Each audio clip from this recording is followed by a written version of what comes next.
der Superstars des deutschen Films, außerdem Lola-Preisträger. Herzlich willkommen, Florian David Fitz.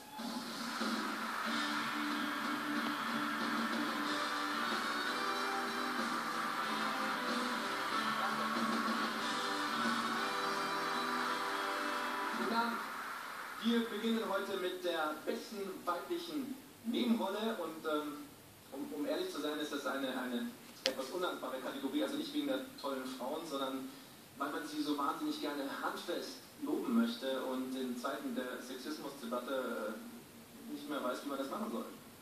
Frauen loben. Ja, da wird einem ein von Herzen kommendes, unschuldiges Kompliment über die Körbchengröße ganz schnell falsch ausgelegt. Ja?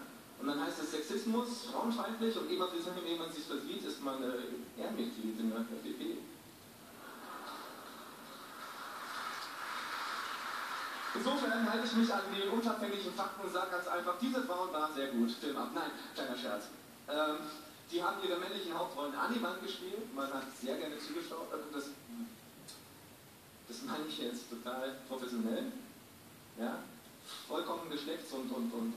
Das hat man zu einem Mann genauso gesagt. Also ein Mann hätte die Rolle nicht gespielt, also nicht, weil die Rolle nicht gut ist. Diese Rollen sind alle ganz, ganz toll, aber Männer sehen halt ganz anders aus. Nicht besser.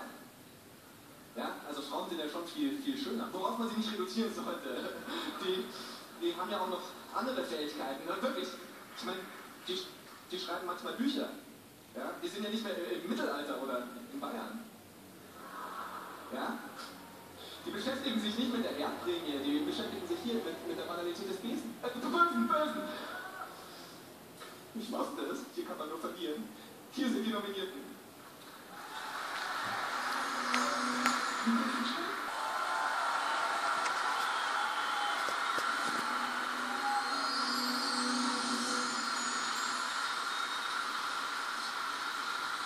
Ich mach schon mal auf.